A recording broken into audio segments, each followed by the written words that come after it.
On today's episode, as you know, the San Diego Padres in 2023 were a nuclear disaster, and there's another player who's one of the avatars and faces of it. That is Manny Machado, the golden boy since 2019 for the Padres, coming off a fresh contract extension. Not the best of seasons. Talking about what went wrong, what a little bit went good, and the future ahead of all the vibes and everything. Let's get into it.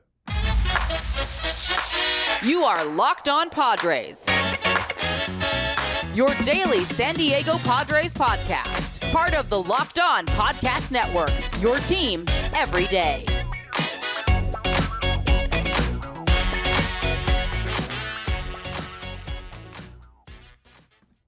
Greetings, ladies and gentlemen, and welcome to another edition of the Locked On Padres podcast, which is part of the Locked On Podcast Network, your team every day for Monday, October 16th. No longer Friday the 13th.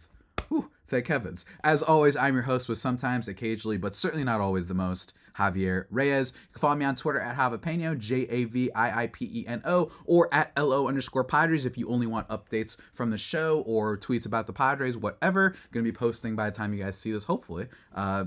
Mailbag requests. Leave comments in the YouTube comments. We're going to be doing a mailbag, hopefully, on Friday if I get enough questions about anything. You can even talk to me about something that isn't baseball, preferably baseball, but if you want to throw in an extra one or whatever, I'm not going to stop you, is basically what I'm saying. Today's episode, guys, is brought to you by Game Time. Download the Game Time app, create an account, and use code LOCKEDONMLB for $20 off your first purchase. Last minute tickets, lowest prices guaranteed over at Game Time. If you're watching the video, I realized that I did it the other way. It should have been and then you get what I'm saying. On today's episode, guys, we are discussing Manny Machado, our latest player review for this player review series. Hopefully you've been enjoying them thus far. We've done, I believe, so we've done Yu Darvish, we've done Xander Bogaerts, and we've done Fernando Tatis. And today is a really important one, and that is for Sir Manny Machado, a man who I have asked, of course, on Twitter to murder me many times. Like, he has been excellent, especially over the course of me covering the Padres, and I've defended him a ton. Right. And I think that that's what's so interesting about Manny Machado is he is kind of essentially like one of baseball's villains. I don't think he's at the height of his villain era.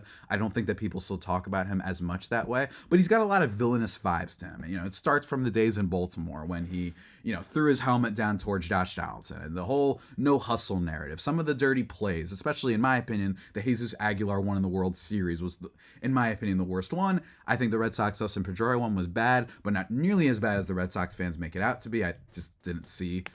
I don't understand how sliding into the bag and landing on the guy, like, I'm just saying, like, I don't think he meant to end his career. You know what I mean? I don't think he knew that was going to happen, that would happen. But there's a lot of reasons Manny Machado gets a lot of flack. But one of them that I always defended was the idea of hustle and the idea of him just not being that, super in-your-face guy. And I've always defended that because it's like no player plays more than Manny Machado, with the exception of Paul Goldschmidt. Since 2017, basically nobody plays more games than him, with a few notable extensions. I think Carlos Santana actually might be on there or something like that. But for the most part, I've always hated that. And it's like, oh, so he's not running out balls to first base because he hits the ball harder than almost anybody. So he's probably not going to make it, and speed isn't his thing anyway. Well, he plays in every game. So I'll take that over running out ground balls to first base. And I've defended him a lot. This season, though, in a lot of ways, wasn't super defensible, but I will say when it comes to being available and all that, we will discuss that at the end because I do have some defense for Manny Machado. But in general, wasn't a good year for our guy. Really wasn't. And I think that it all starts with, in my opinion, the frustration with this is coming off of that big contract extension, a one that, for the record, I was on record by saying I did not think that they needed to do that, just because I felt, you had Soto that you wanted to re-sign. You still had Tatis and Xander that you have. You had some stars, and I felt, all right, that's okay. We'll figure out Manny later if we really want to. Otherwise, try and go in a different direction, because that's just the reality of when you start spending on stars, that I am not in favor of extending 7 guys for the next 10 years. You know what I mean? Like, it's just not my vibe and how I approach things in baseball, in my opinion, because things change so much. And Machado is a little bit of an example of that. 11 years, 300, hold on. 11 years, $350 million extension to begin. That will take him up until his age 40 season. Crazy, right? And at least at the beginning, what is good is that Machado's salary will not get as crazy, which is a common practice for a lot of teams that are trying to compete. And when you're signing big free agents, most likely it's because you're trying to compete right now. He's only getting paid $13 million this year, and then next year he's getting paid $13 million. Then it gets to 21, and then it gets really wild with the $35 million every year. And I'm not saying he's not worth it. I think this is more of a salary that was certainly digestible, if not for the other guys on the team and how much the Padres were already spending. But Manny Machado disappointed greatly this season. He was really, really not great in 2023. Last year, he was an MVP candidate with a 7.5 F4 wins above replacement for the Padres, and he's basically the reason they were so good and they were so in it. He was clutch. He was able to get big hits for the team at basically every discernible time. And remember that they didn't have Tatis. Jake Cronenworth wasn't very good last year. And then you had Trent Grisham, who wasn't very good last year. Ha-Seong Kim got a little bit better, and then we were hoping for Luke Voigt. Like, people might forget like how dark it got at points last year, where we were really relying on guys like Jurickson Profar to be able to just give us a little bit. And then, of course, you have Manny Machado, who basically was excellent the whole way through, slashing .298 with a .366 on base, .531 slugging, 32 home runs, 100 RBIs, chipped in little 9 stolen bases because why not? And he was excellent defensively, one of the best gloves in the entire sport. And like I said, 7.5 F4. Again, with my history of defending Machado, I think he should have won the MVP last year. I thought he was robbed in a lot of ways. I'm not going to say robbed, actually. I take that verbiage back. But I did think that it was weird that we're having this discussion. And maybe this is just a baseball thing, and my love for other sports is kind of, I'm taking the logic of other sports and pooling it into this one when it really shouldn't be. But for me, I looked at it like, how is Paul Goldschmidt the MVP when the third player for the MVP race is his own teammate? So that was just weird. And Nolan Arenado, of course. Like, I just thought that was a little odd. And I thought that heading into the season, knowing all the controversies, knowing how much they choked last year, knowing you don't have Tatis coming into it, knowing that there just wasn't that much of a farm system reinforcement coming in and a lot of questionable players, I thought it just meant a lot that heading into the season, you knew Manny Machado had to be awesome, or they would not have been where they were last year, and they might not have done the Soto trade, and etc. So that was my case for him. But this year, Manny Machado followed up that MVP season by slashing .258 with a .319 on base and a .462 slugging, 3.5 F4. He still was pretty good defensively, and he still did hit 30 home runs. In a lot of ways, it reminded me of his first year with the Padres, when he slashed .256 with a .334 on base, .462 slugging, and a 2.2 F4 in total. And I think a big thing for this was his defense was a little bit shaky his first year. I don't know why. It was very odd. And then also 109 WRC plus compared to this year's. He had a 114.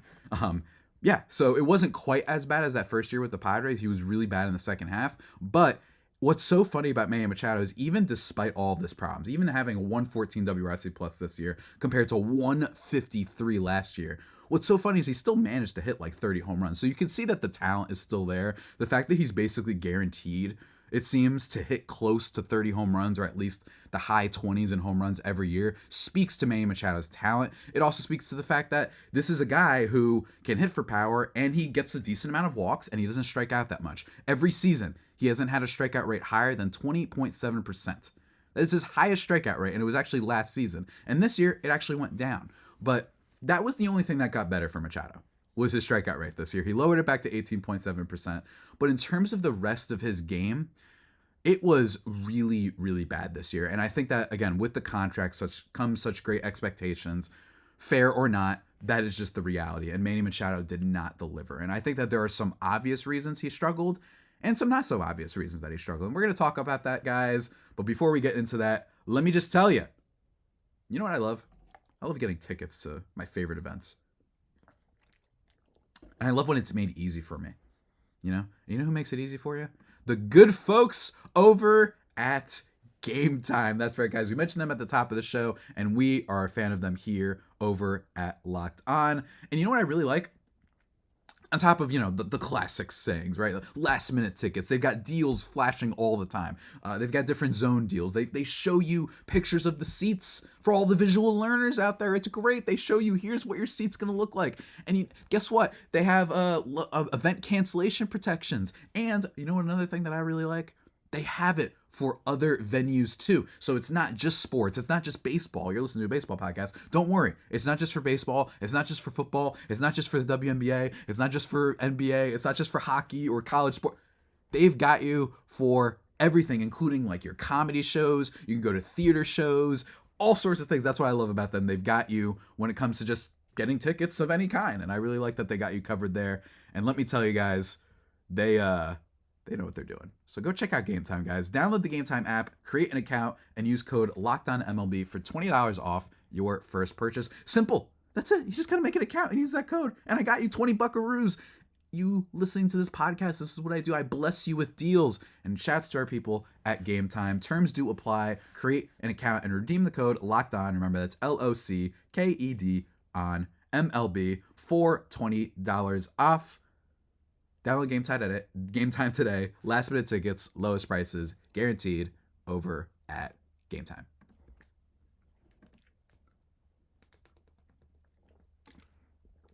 And we are back, ladies and gentlemen, here on the Locked On Padres podcast. Thank you for making us your first listen every day. Free and available on all platforms. Go check out SiriusXM.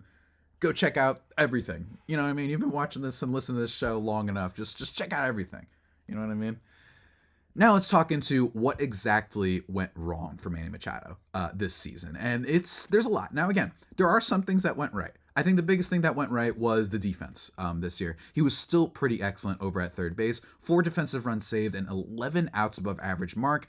He was excellent there. There's no debating that. He was in the top percentile of basically every defensive stat, specifically in range. Like I said, with the outs above average, the 97th percentile among all active players. He was great. He was an electric glove, even when he wasn't hitting well. I just appreciate that he's always there defensively. That was really great.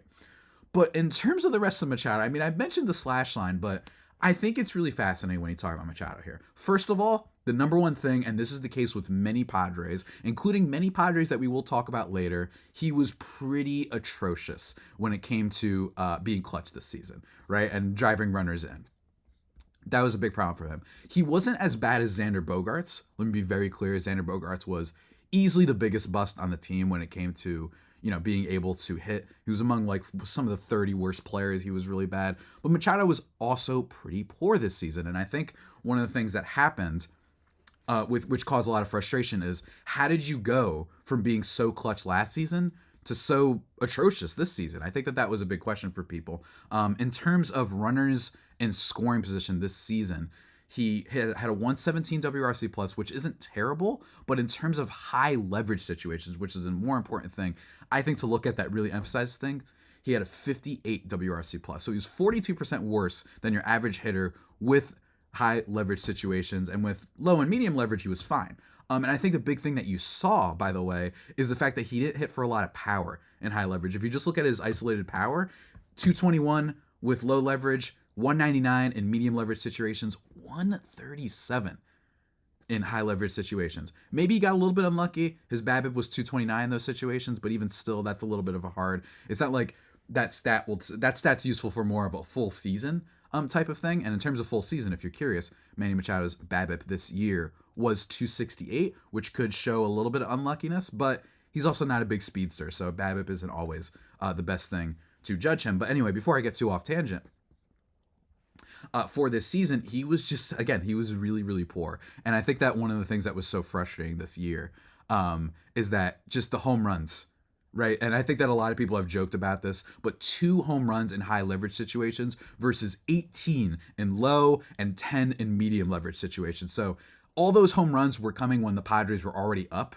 and that's really, really frustrating. Don't get me wrong, it's still cool that he did it because it shows you that his overall talent and power is still at least there to a degree, but that shows you what the problem was here, right? Is that he just could not hit in those situations. He was the 61st worst player in terms of high leverage situations with the Padres in terms of WRC plus 58. So he was really bad.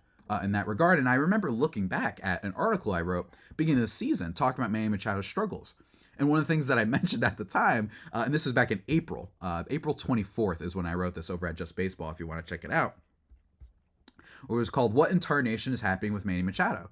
And one of the things I brought up was he literally hit into early on in the season nearly as many double plays as he had RBIs. He had 5 double plays to start the season and only 7 RBIs. It was really, really bad. And it's just, ugh.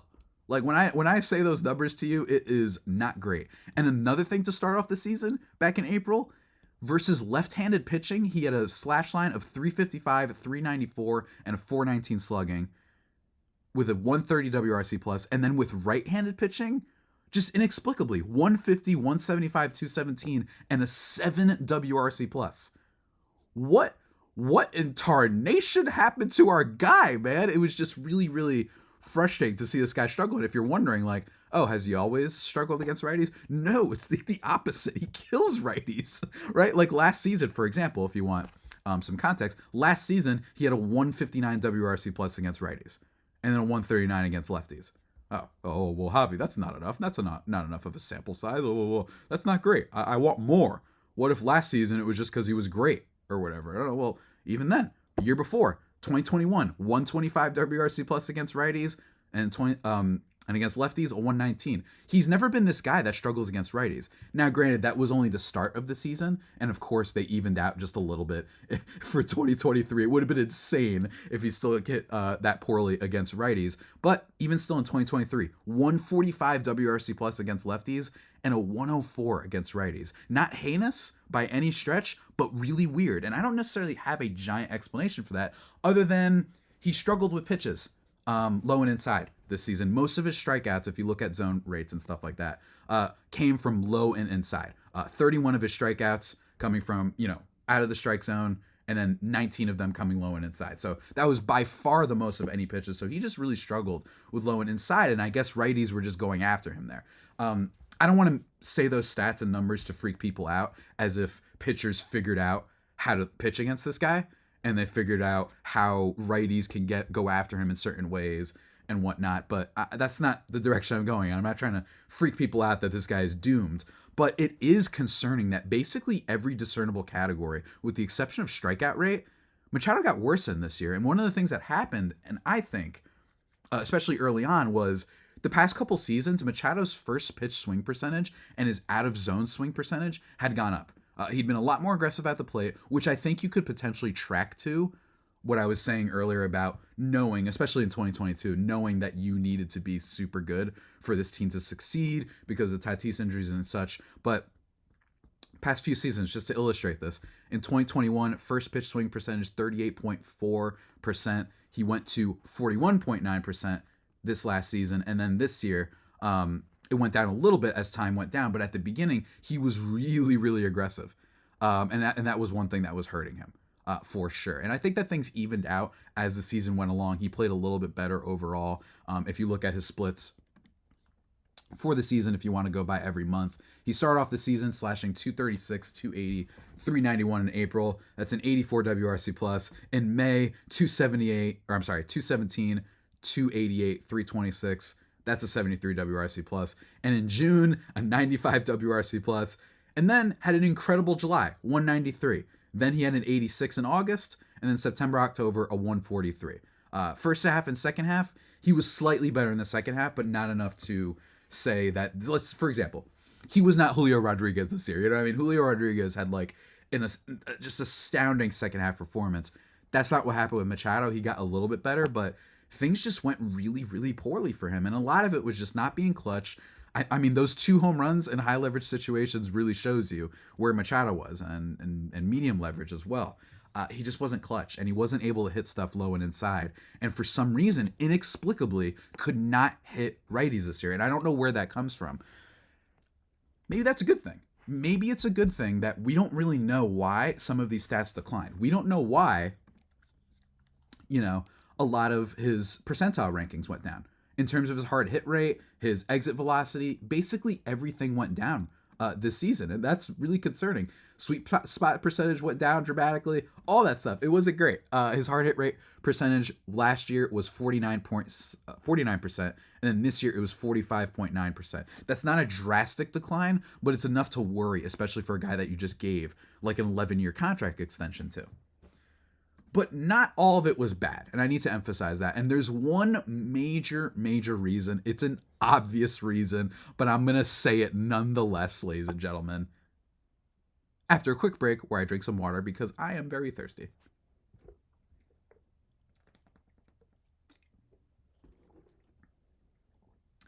And we're back, everybody. Sorry for the jarring little ad break there. You know me. I got to drink my water and put some ad breaks for the show. Thank you, as always, for making us your first listen every day. Free and available on all platforms. And, of course, go check out our homies over at SiriusXM. And, yeah, follow me everywhere, of course. So, Manny Machado season. What I want to conclude with in terms of the bad before we get into the good and why I think he's primed for a potential bounce back. Just bad vibes for Machado all year long, all year long as well. Just never looked like he got super into it. There was a couple home runs he had where he pumped himself up. And then you have, of course, the San Diego Tribune article from Kevin Acee, which I think personally was overblown a tiny bit. In the sense that I think that article, while it did illustrate Manny as being this guy who isn't necessarily like a rah-rah, like getting the troops mobilized type of vibe, I think that people gave Acee a little bit too much unfairness with that article. If you thought that it was a Manny Machado hit piece, I didn't take it like that. I think that I just took it as a lot of people are saying, hey, maybe he's not the greatest locker room leader in the world. And I actually thought that it was perfectly, I'm not going to say perfectly, but I thought it was at least a fair point that Machado was like, we ain't in college. Like, why do I gotta, to paraphrase, like, why do I have to motivate people? And I remember using a Greg Popovich parallel where Greg Popovich famously, when they asked him if his players were motivated, he said, what are you talking about? If you're a plumber and show up, you can't just say, oh, I wasn't motivated today. He's like, there shouldn't need to be motivation because this is work, because you got to do a job. So that's kind of almost the same energy I had there. So I didn't think that the article was slandering him. That being said, the vibes were really bad all season long. You never had that feeling of a familial locker room, clubhouse like chemistry. It just never seemed to be there. And I don't want to point fingers and blame anyone, but one thing's for sure is that everyone seems to agree that Machado is kind of the alpha in the clubhouse. That a lot of people look to him for better or worse. And I think that's just unconfirmed. We don't know. Those things are really hard to assess, especially as a fan from the outside. But what is true is that the vibes were horrendous, and especially horrendous when it came to oftentimes this year. You know, he'd be like, don't come jumping on the bandwagon when we're hitting well later. You know, he said that famously like a month into the season. All these things. Last year he said, I'm Manny bleeping Machado. Last year it worked. This year, you firing back at the media and calling things narratives and things to ignore did not work. And I thought that it was hilarious, especially towards the end of the season when Machado said that this is just a narrative and it's ridiculous in terms of the whole clubhouse thing. And then that, like, the very next day, we had the Josh Hader situation when Melvin is like, yeah, I don't know, that's what we're doing. I was like, yeah, Manny, all those reports definitely unfounded when your manager the very next day is like, yeah, I don't know. In regards to why they aren't using their superstar closer when they're still technically in the playoffs. So, again, Machado had some frustrating moments this year, but not enough for me to say that this guy's a clubhouse cancer. In fact, I rarely will ever say that because I just think it's really hard to be able to gauge that. You know what I mean? I'm not on the inside. Again, I have like one funny anecdote about the Padres. I'm not all that connected. I'm just an idiot from New Jersey talking about the Padres with Pac-Man hanging out with him in his camera. That being said, clearly some things were off this whole year because Manny Machado had a bad season. Now, while he wasn't clutch, while him and Xander Bogaerts grounded into way too many double plays, for the record, Manny grounded into 20 this year, more than any season with the Padres aside from 2019 when he hit into 24, and the third most overall for his career. Manny and Bogaerts combined, like as a duo, for some of the most, I believe, the highest ground into double plays mark for the in all of baseball. The biggest thing is simple. There's two things. Number one, in terms of why Manny Machado could potentially bounce back, he's Manny Machado. He just said it himself earlier. He's Manny bleeping Machado. Machado has been one of the more consistent players. I just mentioned that even in down years, he still manages to hit you either high 20s in home runs or 30, right? Like he's still able to do that. And it's also rare for you to have guys that, on top of the great defense that he has, guys who can hit for so much power and also like not strike out a lot and balance it out with a good strikeout to walk ratio. Again, like I said, 20.7% strikeout rate. That was the highest of his since 2015. Like that was like one of the highest of his whole career, Machado. So I wouldn't be freaking out that much in terms of his abilities as a player, right? Like again, I told you, he does not strike out. His whole career never had a strikeout percentage higher than 20.7. And he also walks a decent amount. That's really rare to have the walk strikeout combination and hit for power. That's rare. That combination is what you get from guys like Luis Ariz. You know what I mean? Guys who hit for like barely any power or a modicum of power, and then they walk and strike out at regular rates that don't become libelous and hurt your team overall. He's Manny Machado. He's super consistent, and he's still only he's 31 now, and that's just not old enough for me to say that a giant fall off the cliff is to be expected. It's not unprecedented. There are plenty of guys who were good for a really long time that you could find that declined in their age 30 season almost inexplicably, right? I know many people will say your prime is like 27 to 30. Machado could still have a couple more years of his prime left in him, and he's been highly touted for so long for a reason. This is a potential Hall of Fame caliber player, and I don't think one bad season is enough for me to write him off entirely. There are some examples. Evan Longoria is a great example. Didn't like crater, but Evan Longoria was crazy for all my youngins that may be listening to this, mostly family-friendly show. Like that guy was like a 7-win, 7, 6, 5, 3.5, 4-win player. And then literally once he turned 31, like it was over after that. He never put up more than 2 wins above replacement. Or I'm sorry, 2.5 wins above replacement for the rest of his career. Like it's not unprecedented for these Hall of Fame caliber third basemen to go down in their stats once they hit this age. But I don't want to say it yet. And the biggest reason I don't want to say it yet, this is number 2, injury. Reading now from CBS Sports, Padres, this article coming from CBS MLB by Matt Snyder, the latest update on Manny Machado with his elbow surgery. Reading now from the article, Padres all-star third baseman Manny Machado was relegated to designated hitter for the entirety of September due to an injury to his right, throwing elbow, and now he's had surgery to address the problem. The Padres announced on Tuesday, back when this article was published, that he had a procedure to repair the extensor tendon. Padres have said that the recovery timeline is 4 to 6 months, which puts his opening day availability up in the air. Really weird. In fact, Machado and the Padres told reporters in September that he'd been dealing with the issue for the last 2 seasons. With the surgery, the hope is that Machado will be 100% for all or most of next season. 4 months from right now would be February 3rd, so easily the start of spring training, but we'll see. And they actually start with a 2-game series against the Dodgers in South Korea on March 20th next year. It's pretty cool. So this is the biggest thing. And the key here was something he's been dealing with for the last 2 seasons. Now we've got 2 players that have these injuries, apparently, that they've been dealing with for a while. Now, I don't know how common this is for other teams. I just can't get a good weight on that. I don't have data on that. But it is a little annoying that this is now the 3rd player that the Padres have acquired where they've had these injuries that they've been dealing with for a long time. Fernando Tatis, the fact that they were in a situation where he didn't get his shoulder surgery. And I will never forget that article when people were saying it was known that he had this shoulder issue. I'm like, no, it wasn't. Not to me. Not to me. And then, of course, he addresses it. Xander Bogaerts has a wrist issue that he's been dealing with for years. The difference is that Bogaerts, they said that, and he's been doing fine. And same thing for Machado. So I just think that this is like a nice reset button.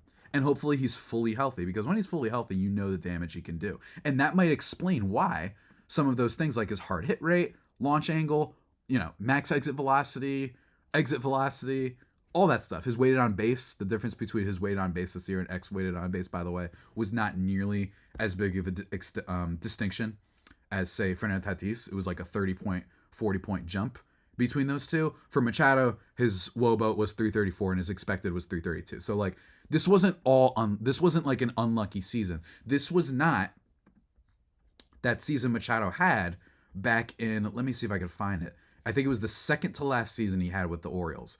I believe it was 2016. Was it 2016 or 2014? I'm trying to see right here. I think it was 2017. Yeah, 2017 with the Orioles when he like was really famously unlucky, and then he gets traded and he was great for the rest of the way.